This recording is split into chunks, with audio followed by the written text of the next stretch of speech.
Hello guys, Dan Goes Japan, thought of the day, and today I got a fun one for you. Talking about tea. No. Just so you guys know, in Japan, there are tons and tons of different kinds of teas. And that's really kind of special because they have ocha, which is your traditional, like, kind of green tea kind of thing. They have a oolong tea, which is really kind of bitter. And then we also have, what's that called? Jasmine tea. Sorry, jasmine tea. So there's lots and lots of different kinds of tea here in Japan. I personally drink about maybe 4 or 5 bottles of tea a day, but I also make my own, so that makes it a little easier.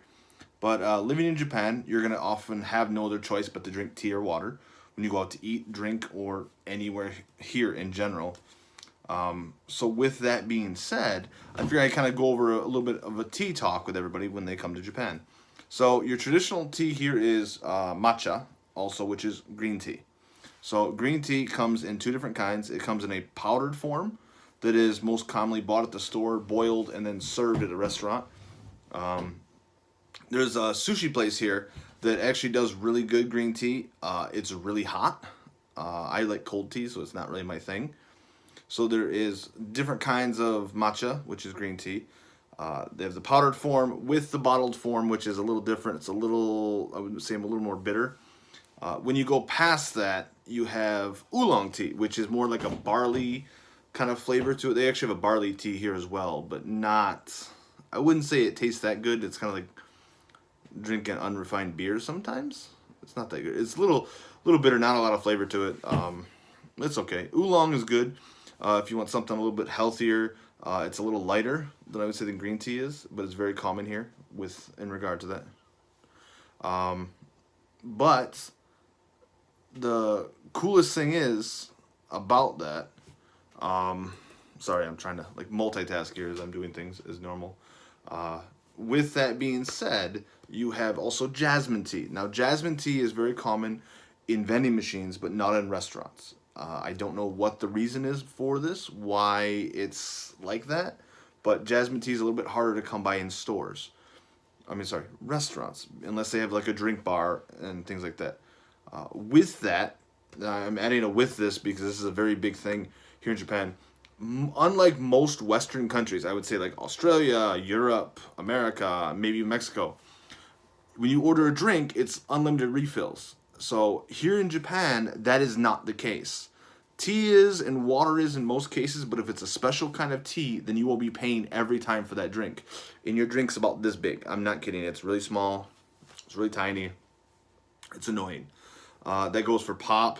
Anything of that nature you're going to be paying a lot for.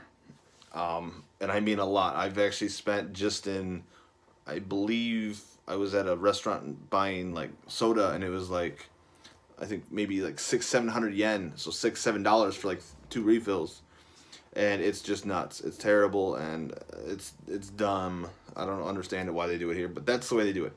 But in that, I wanted to bring up a few things that I do when I'm here. So I make my own tea. So I make about 4 or 5 batches of tea a week to drink, just so I have something other than water to drink, so I can get away from pop and other things. So one of my favorite brands is Teizo. Teizo was found in America. They sell it at Starbucks. Not actually in the store here like they do in America, but you can get it, you cannot get it online. Anything, so I really want to thank Australia for bringing this up, the Australia tour guide. There is no e-commerce for food here that you can order off Amazon. That means none of that. Now, you can buy certain things, but you cannot buy food and have it delivered here from Amazon. I have tried. It is impossible. It's terrible. But you have Teizo, which is a really nice brand if you want to get someone overseas to send it to. Or this one, which is very popular here, which is Zestia. Okay, everything's kind of backwards. You know how cameras work. So Zestia here is really nice. It's a kind of a fruit tea, so it's a little bit nicer to have. I don't like eating a lot of bitter and dry tea, so I really don't know what to really recommend. I like fruit tea more than like other tea. I like herb tea, so like hibiscus. This passion is actually an herb-based tea. Really nice, smooth, put a little sugar in it. It's great. It's kind of an important thing though. You will come across tea here, and if you do not like tea, you'll be spending a lot of money at the vending machines. I didn't know that either when I first came here, so I'm warning anyone who comes here. It's a big problem. So unless you like water, maybe bring some like blendy sticks or Mios or something that kind of adds flavor to water, because you will come across tea here. You will be drinking tea at some point, and most restaurants only serve tea or water. Or beer. Beer is like the cheapest thing here in the world. I don't know why. If you want to get drunk, come to Japan. Really easy to do. No problem with that. So, but as always, guys, that's my thought of the day, talking about tea. As always, check out tea. Teizo, if you want a good tea, try Teizo. But if you like green tea, come to Japan.